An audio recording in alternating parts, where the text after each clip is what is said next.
We needed something that was more customizable, that allowed us to do things the Dixon way. We try so hard not to stray from who we are as a brand. Like, if it doesn't make sense for the brand, we won't do it. We work with Okendo on our loyalty program, which is something that had been in the works for several years until we found the right program with Okendo. It's really creating that full customer marketing strategy. So starting with reviews, and then you can explore with surveys and quizzes and loyalty, of course, referrals, engaging with that customer throughout the entire shopping journey to then, of course, collect that data and understand their preferences and behaviors and what they want. You're getting all of this like super rich customer data. We're able to help you get to know your customers better and get closer to them.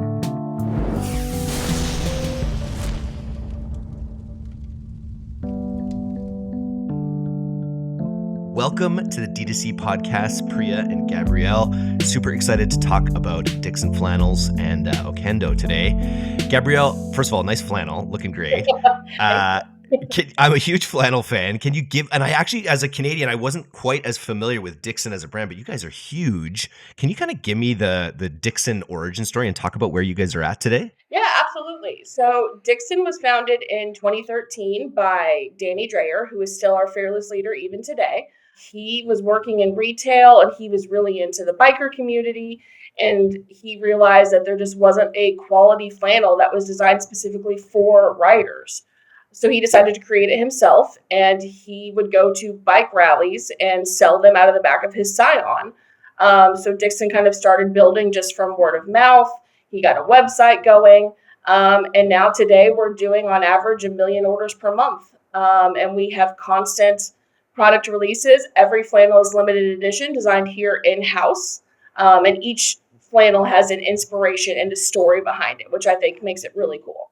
You have what appears to be a bit of a cult following, which I feel it's kind of it's a good Halloween term. We're coming up on Halloween, but it's the kind of thing that every brand wants to have with their audience. How do you think about the following that you have at Dixxon Flannel? I love our following. It's such a unique experience. Like, I've been working in e-com for roughly 8 years now, and I haven't experienced anything like this. You know, just with this new flannel that I'm wearing, our Frankie flannel, it's part of our new horror series for Halloween, and we had lines stretching out the door just to get this flannel. It's just really crazy. It's such a unique experience. It puts a lot of pressure on us to make sure that we stay authentic and make sure that we are thinking of our audience and thinking of what they want and what's going to appeal to them. But it makes it such a fun experience, like, to see the massive support that we have. How did you do it? That's what I'm really curious in. What do you point to as being like the thing that really helped, your fans understand? I bet you have people buying multiple flannels as well, yeah, right? Yeah. With the drop model, that's always a big part of it. But what do you think you guys have done to really engender this sort of cult following with your fans? It's definitely what I mentioned a little bit ago about the authenticity thing. But we've also created a collector mindset. Like you mentioned, we do have people that have multiple flannels, We recently did a Size Matters campaign, which was all about how big is your flannel collection. And so we had people submitting videos of the size of their collection, and the winner got a $500 gift card. But I think the thing that's really worked the best for us is we try so hard not to stray from who we are as a brand. Like, if it doesn't make sense for the brand, we won't do it. But we also just have a lot of fun with it. Like, we do so many collaboration flannels, which has helped grow our audience. Like, we've worked with Metallica, Guns N' Roses, Black Sabbath, like a lot of the big names that you can think of, we've done something with them. And we're always open to expanding our audience. We've also done some country. So we've done like Zach Brown Band. We've done Travis Tritt. So just a lot of really great people we've gotten to work with. But then also, I think the thing that's worked really well for us is thinking of our customers and what they would want. With Priya here, we work with Okendo on our loyalty program, which is something that had been in the works for several years until we found the right program with Okendo. And we've had a lot of fun with that. And I think that's really helped remind our customers that this is who we are, as a brand. Priya, you're Director of Product Marketing at Okendo. Give us your perspective of Dixon sort of as a client and as a brand and how they integrate with you guys. can I call them the poster child of like the exact type of brand, D2C brand that we would want to work with. I mean, Gabby, says it best. Okendo started out as a reviews platform, and we, grew our platform to surveys, et cetera. And we just recently launched loyalty into general availability in June of this year. And Gabby and the way that Dixon as an entire brand works with their customer community, their community is super engaged. Gabby and Dixon really understand the need for not just setting and forgetting a loyalty program. They're authentic. They created a really on-brand experience that their customer community can engage with. And that's what Okendo really is here for, is to help brands be their most authentic self and activate their super fans, their existing customers who are already really engaged with their brand and just want to do more with them. So yeah, I mean, working with Gabby and the whole Dixon crew has just been perfect. And I want to dive into the actual features of the loyalty program and how you positioned it so that it does come across as authentic. But I'm curious, Gabby, like, what was before working with Okendo, what was your loyalty program looking like, and what were you trying to fix? So we originally started working with Okendo because of their reviews feature. And I remember when we signed up for reviews, I distinctly said, we're not one of those brands that's going to get thousands of reviews. Our stuff sells out too fast, too quickly. It's not going to happen. And then they essentially taught us that we were doing it incorrectly, because in the last 2 years that we've been working with them, we've received over 70,000 reviews, and we have about 15,000 reviews in pending that we need to go through. And so we had such success with that when it came to finding a loyalty program, we had tried a few other programs. We looked at Yotpo. We ended up actually trying to build a program with Smile, and we chose Smile specifically for their flat rate cost, but we found that brought us a lot of pitfalls. For example, one of the biggest issues we found was that they didn't have the capability to backdate orders. They did have an option to do it manually, but when you're getting on average 1 million orders a month, that's a lot to do for one person, because that one person would be me, and I just didn't want to do that. So Okendo gave us the ability to backdate orders and create a rolling 12-month program. So that way customers are constantly being rewarded. And it's not just, the new customers have just as much opportunity as the customers that have been with us for, say, 10 years, because we always want to expand that audience and be available to, as many people as we can. And they also gave us the ability to exclude wholesalers. There was not that ability with Smile. And we while we have a small wholesale program, they typically place larger orders, which would easily get them into like the top tier that we offered. So they gave us that ability. And just in terms of having fun with it, and creating it to be authentic to the brand, like, just to give you an idea, our loyalty program name is, the long version is Dixon Insider Loyalty Fam. Good to say that first. Yes, the short version is DILF. Yeah. So we get to create a whole marketing platform that's like, are you a deadbeat or are you a DILF? Are you part of our reward? Sign up and be a DILF. It's so much fun. Our customers have so much fun with it. And we've really put a focus on the thing that our customers love most, which is that collector mindset. So rather than having just the typical 3 tiers, because if you look at a lot of programs, they've got, bronze, silver, gold. And we decided to instead go amateur, pro, legend, and Hall of Fame. And our Hall of Fame, if they reach that tier, they receive a custom Hall of Fame flannel that is not only just like an exclusive flannel, but it's signed by our founder, Danny himself. That's made our customers the most excited. That's likely something we'll update every year. So then we can continue with that collector mindset. So they can say, oh, I've got the 2024 Hall of Fame flannel and I'm going to get the 2025, or, and as this goes on, we have that ability to allow them to expand that collection separate from, what they just purchased with us.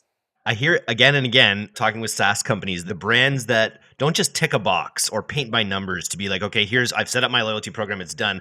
But when they really think like about their customers, what they would want, the language they would use, And then especially with that exclusive, like, that high level exclusivity, prestige piece that you have at the very top of your loyalty program, I could see why. And also if you've got Metallica playing, if you've got Guns N' Roses playing, I could see why you're building such a successful cult here. Priya, what do you love about their loyalty program? I mean, the branding does it for me. I mean, Gabby said it, DILF is like, who wants to be a deadbeat? You want to be a DILF. So of course I'm going to keep spending and engaging and interacting so I can get that, exclusive drop that you guys have for your, like the way that you guys have branded the program is so unique to Dixon. And, that's really what Okendo wanted to do when we launched loyalty. I think, working with brands like Dixon and Gabby, learning about the backdated program, the need to, go back even further and excluding wholesalers.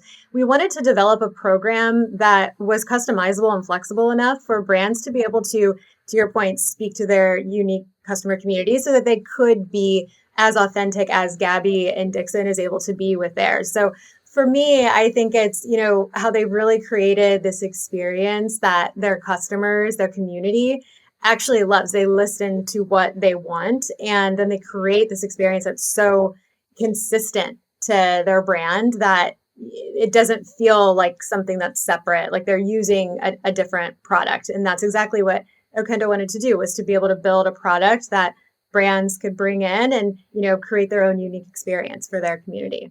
Can we back up a little bit to the reviews, to what actually brought you into Okendo? When you said, Okendo sort of showed you that you were doing reviews wrong, what were you doing? And then what have you fixed to get, 60,000 reviews in the last? The thing is, we weren't really doing much of anything. We were kind of just, to back up a bit, one of the mottos that we always have at Dixon is, just because that's how we've always done it doesn't mean that's how we should continue to do it.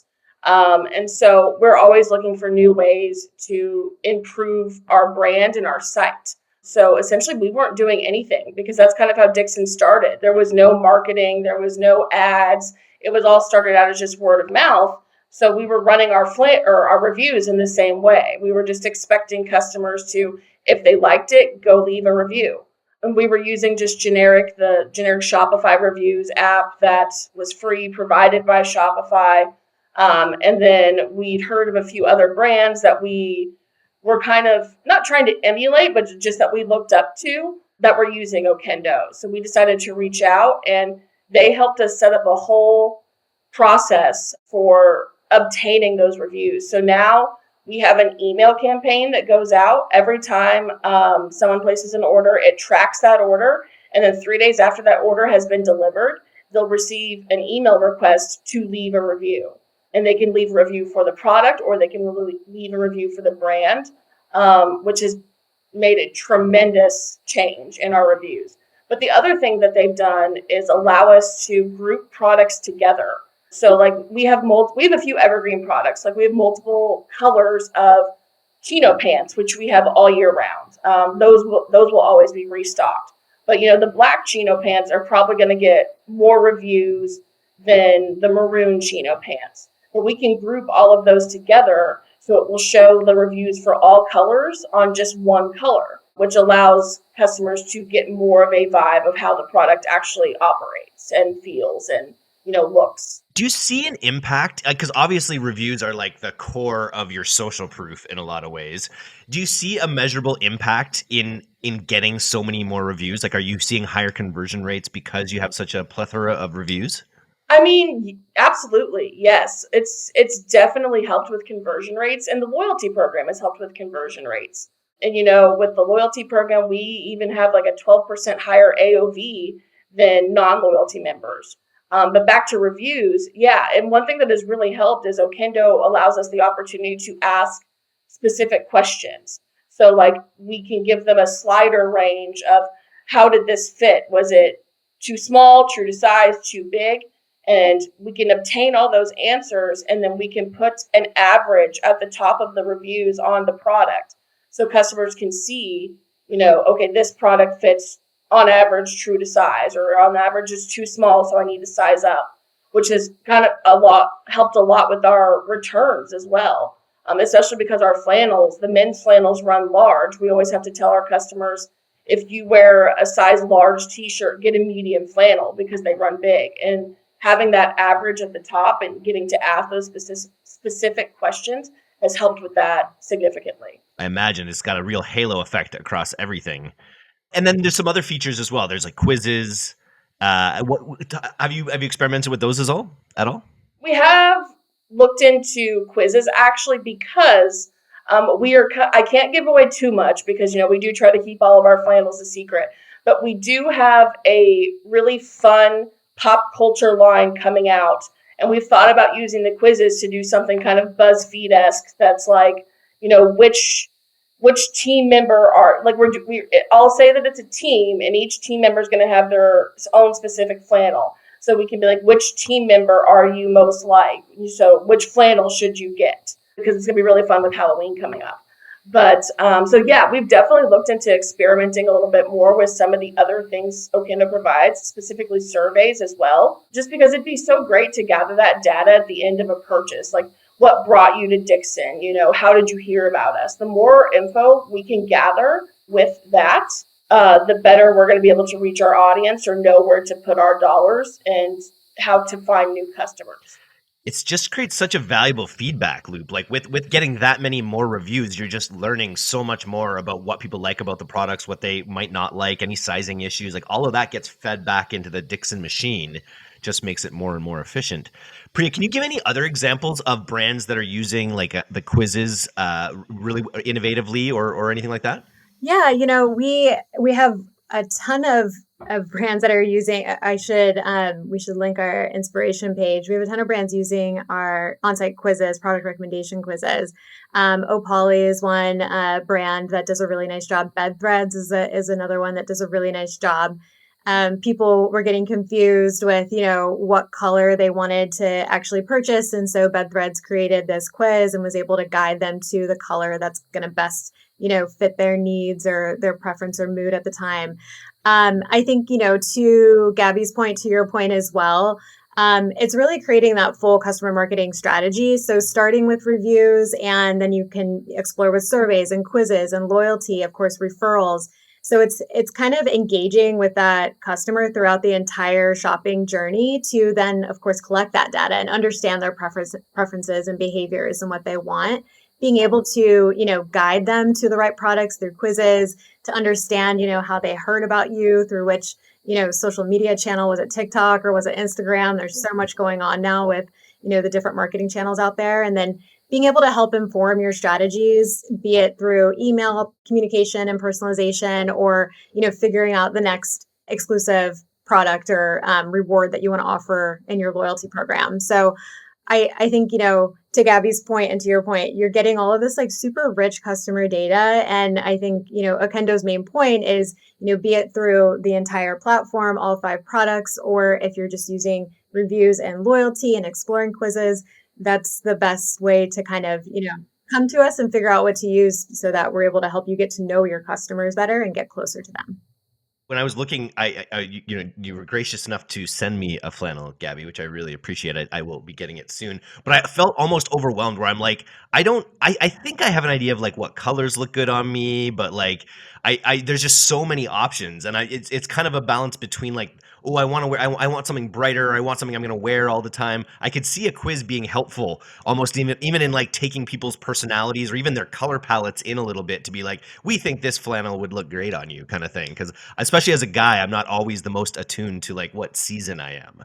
Yeah, for sure. And it's one of those things too, where there's even just like minor details with our flannels that we don't think about that our customers might like better than others. Like we have 2 options for buttons on our flannels. We have snap buttons like what you see on here, the pearl snaps, or we have just regular buttons. And it's almost an ongoing war in the comments. Like you'll design a flannel with buttons and someone will be like, this would be so much better if it had snaps, or, and vice versa. And sometimes we go for those bold details in flannels that aren't liked by everyone. Like, for example, this flannel that I have has this like zebra print cuff. Neat. That a lot of people were not happy with, but we thought Beetlejuice, cool. Yeah, it's kind of Beetlejuice vibes a little bit. And it caused a lot of our customers to ask, well, when are we getting a Beetlejuice flannel? So just finding out what they would even like to see upcoming, like with what collabs they'd like to see in the future, what designs and colors they want to see more of. Okendo can really help with that. What is the most collabs are something I talk about on the podcast all the time these days. It's just such a good way to expand your audience, to bring them. It's neat. You kind of you send them out by associating them with something else, but that brings them in closer because that ties that collab into the heart of your brand. What's been the most successful collab, and why do you think it is? I think our most successful collab to date has actually been Metallica. Because that was something that Danny, never even imagined as a possibility when he first founded Dixon, and now he'll say he went from selling out of a Scion to getting to hang out with his heroes to design these collabs because he's a big music guy. So yeah, definitely. And I think Metallica just has such a large following that we decided one flannel wasn't enough. So we have a 5-series collection going. We've released 3 of the 5 so far, so we've got 2 more coming. And I think the hype around each one has just made people more excited for the next one to come. Because again, it's that collector mindset. Oh, I have to have all 5 of these, But then it's not even just the collabs that do amazingly. Like our horror series.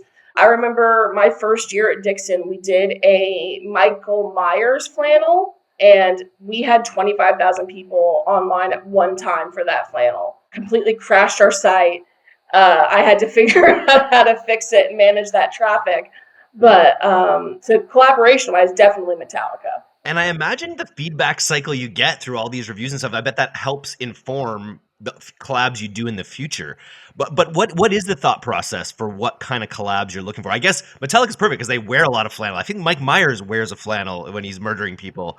Like, what else goes into the mindset of like how you choose your collabs? I mean, we do take a lot of input from our customers. They'll constantly leave us in the comments, oh, you should collaborate with this band, or, you should do this horror movie. And obviously there's times with horror movies, we have to be careful because we don't want to, step on any copyright laws or anything. But with collabs, a lot of times we'll listen to what the audience wants. And it also comes a lot from knowing the right people. Like collabing with one band can allow us to collab with the next one because a person in the original band knows someone in a different band. And that's how we went from Suicidal Tendencies to working with Infectious Grooves, because someone in Suicidal Tendencies worked with Infectious Grooves. So it's a lot of just working well with one and then getting to work with the next step up. What's the seasonality like in a flannel business? I'm wondering. It's got to be heavier towards the colder months. Oh yeah, we are definitely headed into our peak flannel season right now.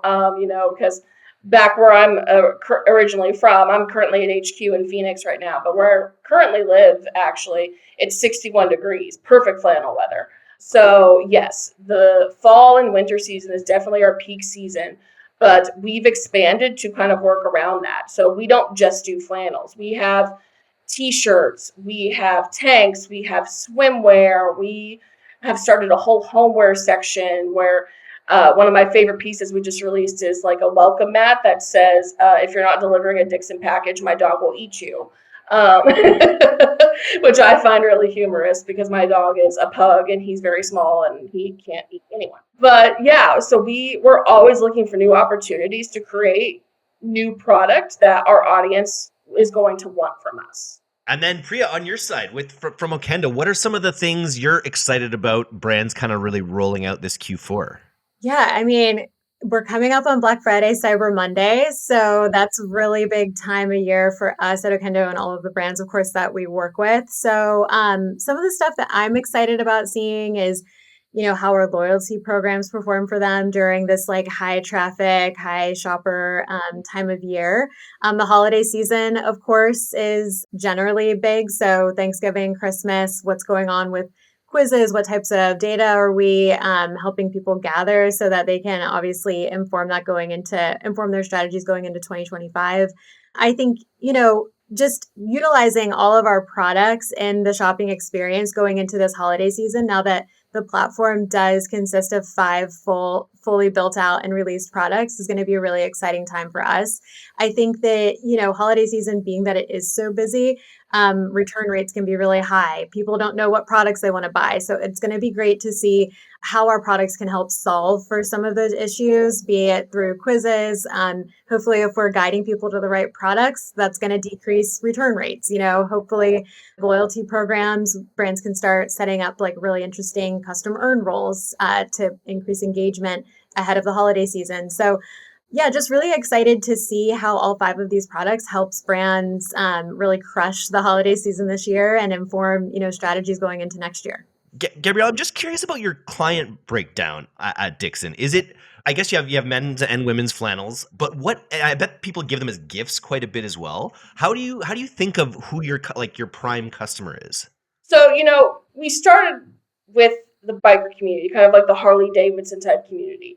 And then we ended up creating a bunch of different personas of like the type of person we thought would buy from us. And then we looked at other audiences we'd be interested in becoming part of their market. So we've got several different personas that we can match. We've got the typical, biker type, but now we also do automotive. So we've collabed with like auto shows like Barrett Jackson and Super Show.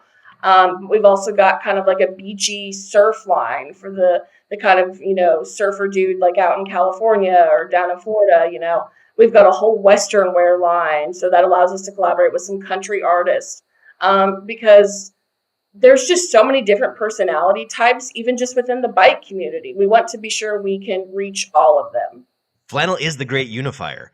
And what's so neat about it is flannels end up becoming, especially your flannels, end up becoming like one of the most vibrant pieces of clothing that I own in a lot of ways, because they're tough and they're like, they're biker or they're this or they're horror or whatever, but at the same time they're some of the most like colorful and vibrant pieces of clothes that I bet a lot of these people own, which is a great way for them to show their personality. Absolutely. And it all comes down to the details too, because like you said, it is vibrant. All of our flannels are designed to not fade. Like no matter how many times you wash them, the color is going to look exactly the same. And they're all wrinkle resistant as well. So just thinking of those little details that makes it stand out on top of, other flannels in the industry. And then, we have a lot of fun little features. Like these flannels have a microfiber cloth sewn into the corner base for cleaning like your cell phone or your sunglasses. That way you don't have to mess up the integrity of the flannel itself. So it's all about the little details. Surprise and delight in the product. I can't wait to get one of these. I'm gonna leave a hell of a review using Okendo. Priya, what do we like? This is the D2C podcast is a manifesting platform here. Who in our audience are you wanting to manifest to take a look at Okendo? Yeah, I would say even if it's Q4, if it's going into 2025 as you plan out, your strategy, I would say enterprise brands, upper mid-market to enterprise brands who are wanting to, put together more of this intricate or strategic way to connect with their customer communities through, like I was saying, through different moments in the shopping journey. I would say those brands would really benefit from, the entire platform. However, even if you're a small brand that's starting out and you want to dip your toes in the water with reviews or with surveys to start gathering that feedback to help inform your growth going into next year and throughout Q4, SMB would be great too. So Gabby, from your end, what are some of your sort of, if there are people out there in the audience either thinking they need to start a loyalty program or they're thinking that their loyalty program might be stale or not, personalized or not delighting their audience, what advice do you have to give them? I mean, I would absolutely say, the thing I've repeated multiple times throughout this, entire conversation is just stay authentic to your brand. Don't feel like you have to do what everyone else is doing. Like I mentioned, most brands only have 3 tiers. We came up with a 4th one that currently only has 152 people that have achieved it out of our entire audience base. Like, just have fun with it. Stay authentic to your brand. Don't do something just because everyone else is doing it. And make sure you find the right program. We originally chose Smile because the flat rate cost, and that didn't end up working for us. We needed something that was more customizable and something that allowed us to do things the Dixon way. Yeah. And those 100 some people in your top tier, they're your most valuable customers. And they're also something aspirational for everyone else in your customer base to think about and look about, that want to become as well, right? So absolutely.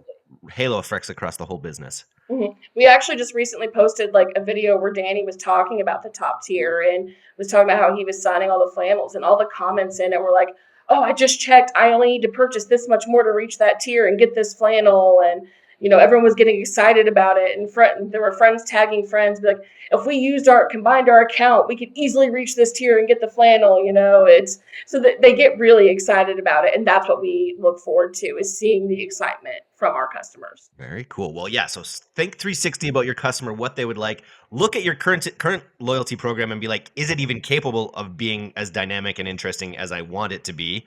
And if it's not, go to okendo.io, right, Priya? That's right. Well, happy spooky season to the both of you. I hope you get more treats than tricks. Thanks so much for coming on the podcast today. This was a lot of fun. Thanks, Eric. Yeah, thanks, you guys.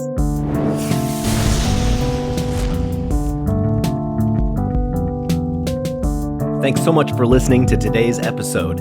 If you're not a subscriber to our newsletter, you can do that right now at directtoconsumer.co. I'm Eric Dick, and this has been the D2C Podcast. We'll see you next time.